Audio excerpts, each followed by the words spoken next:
Wendee Smith, the dignity of a cat. The dignity of a cat.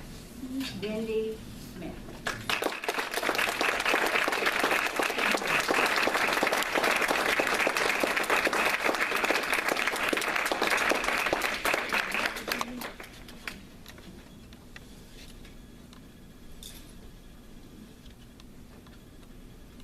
I was so excited. We were able to buy a condo and we could have a pet. We immediately ruled out a dog because we both worked full time. I couldn't give the dog the attention it needed, but a cat. You're so different, you're so independent, or so we thought.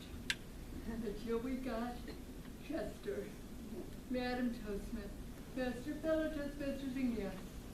The dignity of a cat. Chester didn't know he was a cat. He thought he was a people. The minute we came through the door, Chester was by our side. At night, when it was time to go to bed, he combed up on a chair in our room, and we'd wake up in the morning to find him on our bed. And thus was the life the three of us led for 5 years. And then we did something horrible to Chester. We brought home a baby. And Chester was no longer the center of our world. It took Chester almost 3 years to be able to tolerate our son. And then we did it to him again. We brought home another baby. Chester, I said, don't worry. Give us 3 years and you'll have 4 people to give you undivided attention.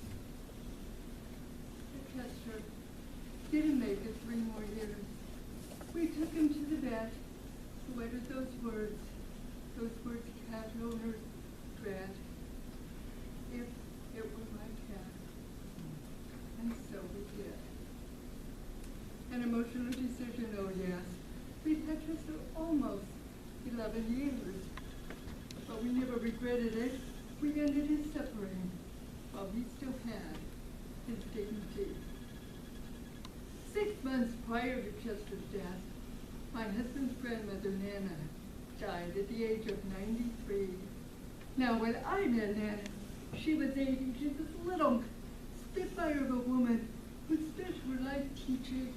But even more interestingly, she had been a missionary in China in the 1920s and had spent the next 5 decades giving talks on China. Hey, Nana would have loved Toastmasters. She loved to talk, she loved to educate, she loved to inform and entertain. She had a joke she told over and over again. What is the difference between a lawful and illegal? And lawful is against the law. Illegal is a sick bird. Hardly a knee slapper, and yet she told it with such enthusiasm every time that you couldn't help but laugh. Shortly after she turned 90, Nana broke her hip and with it her spirit. She moved in with my in-laws and was put in adult daycare, where she spent her days doing arts and crafts. Nana hated it. This was a woman who was used to being up in front and leading, and she was relegated to gluing macaroni onto construction paper.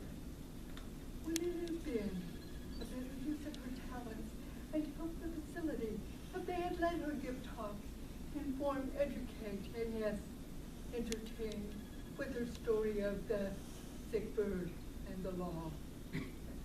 Being able to keep one's passion is so important in maintaining one's dignity.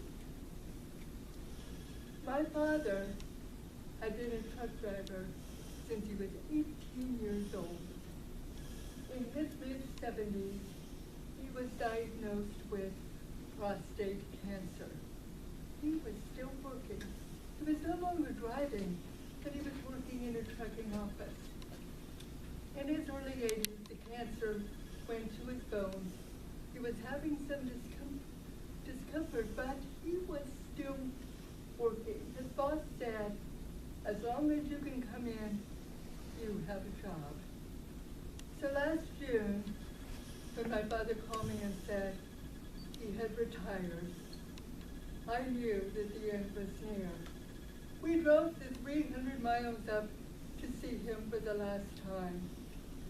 I had several conversations with him on the illness. I knew things no one else knew. I talked to him about things that when I was a child, things I had heard about him when he was a child, and things my mother had told me about their time in high school and their early years of marriage. 2 weeks later, my father called me and said, this is the last time I'm going to talk to you. I'm going to die today. I'm going to take some pills and go to sleep. I knew he couldn't do this, but I wished he could. I wished he could have ended his suffering. Mercifully, a week later, he died. At his memorial service, I was the only one who talked about his childhood and early life. Yes, I revived memories that had been all but forgotten. Ironically, because Chester was a cat, and not a people, we were able to end his suffering while he still had his dignity. It's just not that easy with the real people like Nana and my father. We could do little outside of medication to ease their physical suffering, but we can help preserve their dignity by allowing them to pursue their passions, by talking with them, remembering their lives, remembering the events that made them the people that they are. People. Dignity. Doesn't every people deserve the same dignity that I gave my cat? Madam Toast.